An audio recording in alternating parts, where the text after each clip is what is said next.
Assalamualaikum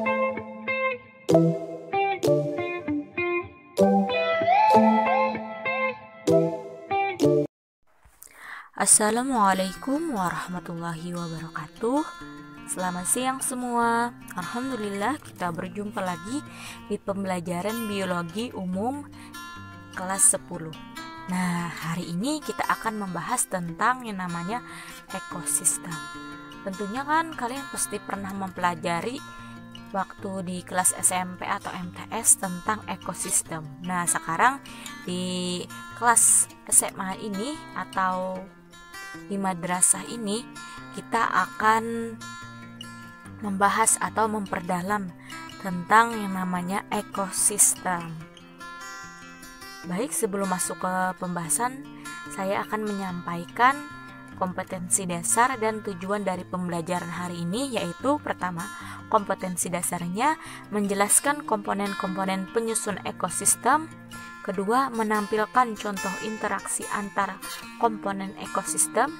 Adapun tujuan dari pembelajaran hari ini yaitu peserta didik dapat menjelaskan dan memahami tentang komponen-komponen penyusun ekosistem dan interaksi antar komponen ekosistem melalui pembelajaran discovery learning untuk membiasakan sikap ilmiah seperti pengetahuan, keterampilan, dan sikap. Baik, langsung saja kita masuk ke pembahasan. Nah, hari ini kita akan membahas tentang ekosistem. Apa itu ekosistem? Ekosistem adalah suatu sistem ekologi yang terbentuk oleh hubungan timbal balik tak terpisahkan antara makhluk hidup dengan lingkungannya.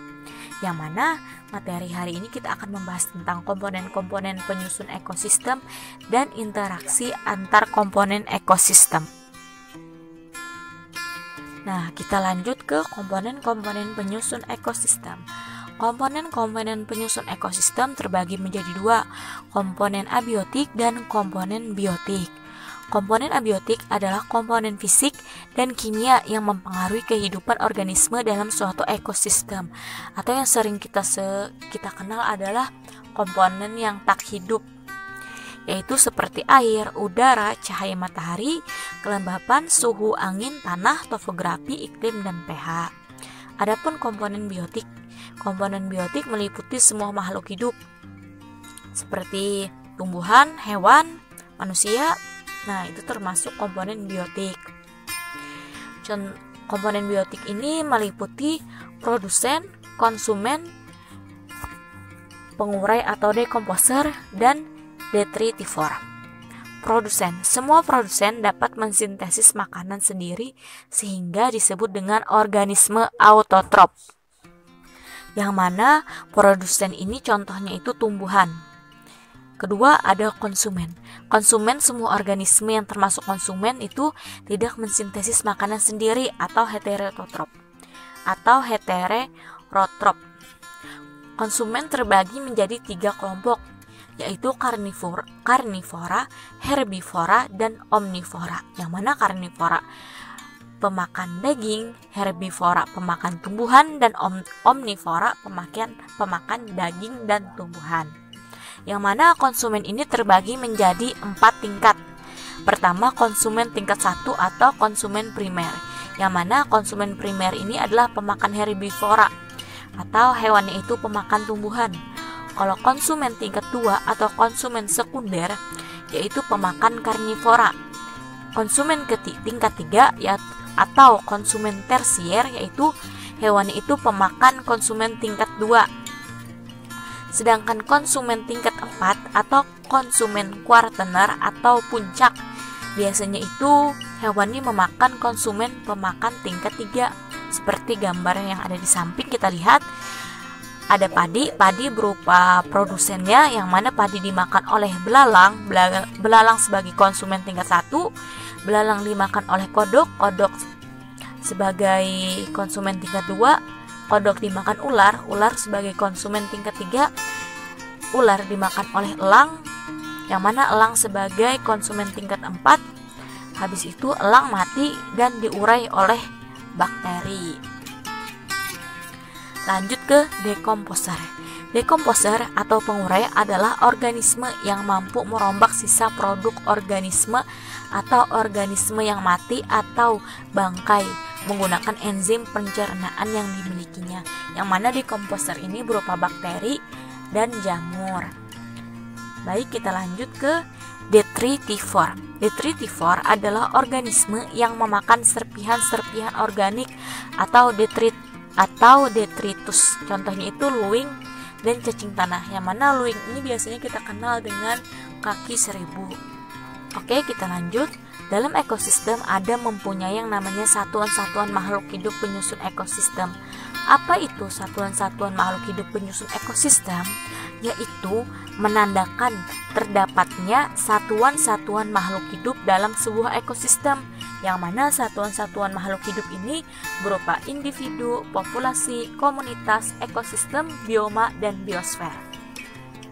Individu adalah organisme tunggal, contohnya seekor tikus, seorang manusia, sebatang pohon jambu, sebatang pohon kelapa, dan lain-lain.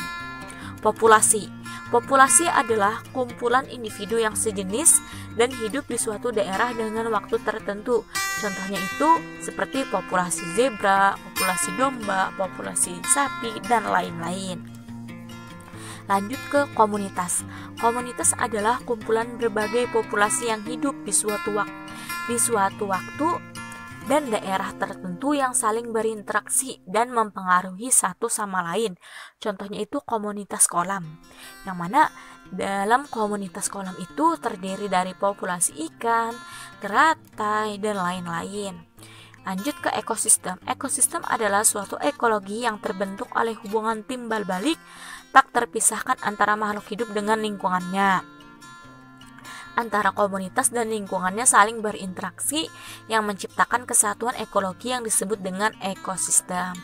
Komponen penyusun ekosistem ini adalah produsen, konsumen, decomposer atau pengurai. Contohnya itu ekosistem sawah, yang mana dalam ekosistem sawah itu ada yang namanya kumpulan populasi, komunitasnya sudah ada. Ya, tadi contohnya dalam ekosistem sawah. Lanjut ke bioma. Bioma adalah suatu ekosistem besar dalam daerah luas, terdiri dari flora dan fauna yang khas. Contohnya itu bioma gurun, yang mana bioma gurun ini terdiri dari tumbuhan yang hidupnya di gurun seperti kaktus dan faunanya itu seperti unta. Lanjut ke biosfer. Biosfer adalah jumlah seluruh ekosistem di seluruh penjuru bumi. Nah, ingat ya, penyusun makhluk, satuan-satuan makhluk hidup itu ada individu, populasi, komunitas, ekosistem, bioma, dan biosfer.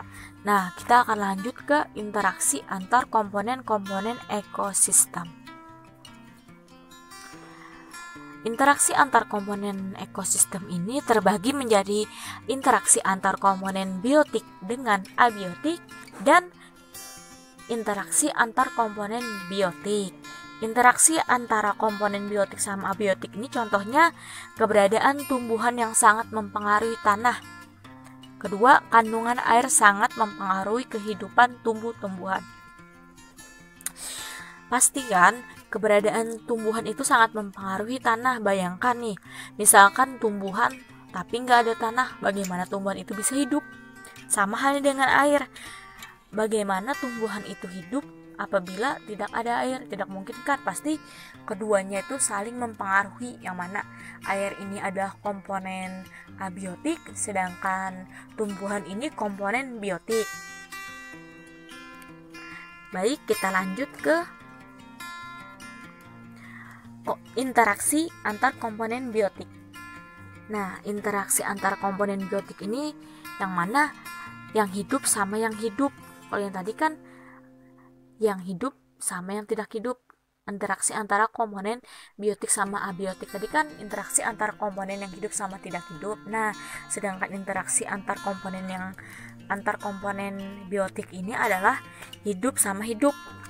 Nah, interaksi antar komponen biotik ini terbagi menjadi 3, yaitu pertama kompetisi, kedua ada predasi atau predator, ketiga simbiosis. Pertama kita akan membahas tentang kompetisi. Kompetisi adalah jenis interaksi antar organisme yang saling bersaing untuk bertahan hidup, misalnya dalam mendapatkan makanan.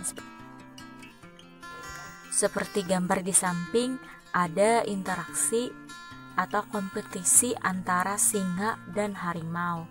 Lanjut ke predasi atau predator. Predasi atau predator adalah jenis interaksi makan dan dimakan oleh suatu spesies memangsa spesies lain. Misalnya harimau memakan rusa seperti gambar samping. Harimau yang memakan, sedangkan rusa adalah yang dimakan. Lanjut ke simbiosis. Simbiosis adalah hubungan yang sangat erat antara dua organisme yang berbeda spesies. Interaksi simbiosis terbagi menjadi mutualisme, komensalisme, parasitisme, dan amensalisme. Baik, kita akan lanjut ke penjelasan berikutnya, yaitu pertama simbiosis mutualisme. Simbiosis mutualisme ini terjadi jika dua spesies hidup bersama dan saling menguntungkan satu sama lain. Contohnya itu interaksi antara lebah dengan bunga. Ingat ya, simbiosis mutualisme ini mereka itu saling menguntungkan. Kedua, ada simbiosis komensalisme. Terjadi jika dua spesies hidup bersama, satu spesiesnya diuntungkan, sedangkan spesies yang lain tidak diuntungkan dan tidak juga dirugikan. Contohnya ini ikan remora dengan ikan hiu, yang mana ikan remora ini berdiam diri di bawah tubuhnya ikan hiu. Ingat ya, simbiosis komensalisme ini yang satu untung, yang satu tidak dirugikan. Lanjut ke simbiosis parasitisme. Terjadi jika kedua spesies hidup bersama, satu diuntungkan dan satunya dirugikan. Contohnya itu seperti benalu dengan inangnya atau benalu yang hidup di pohon mangga. Nah, yang mana simbiosis parasitisme ini satu untung, yang mana benalunya untung, sedangkan yang mangganya ini rugi. Lanjut kita ke simbiosis amensalisme. Simbiosis amensalisme terjadi pada dua organisme yang berbeda spesies yang saling berinteraksi. Satu spesiesnya dirugikan, sedangkan spesies lainnya tidak diuntungkan atau tidak dirugikan. Contohnya rumput teki yang berdampingan dengan tanaman budidaya. Kenapa rumput teki dapat merugikan? Karena rumput teki dapat mengeluarkan zat racun pada akarnya yang dapat mengganggu pertumbuhan tanaman lain.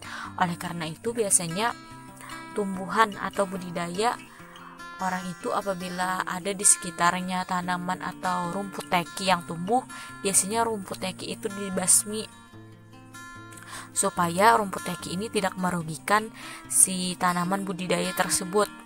Nah, mungkin itu saja penjelasan dari saya. Salah hilap saya mohon maaf. Sekian dan terima kasih. Wassalamualaikum warahmatullahi wabarakatuh. Apabila kalian belum paham, nanti bisa ditanyakan di sesi tanya jawab.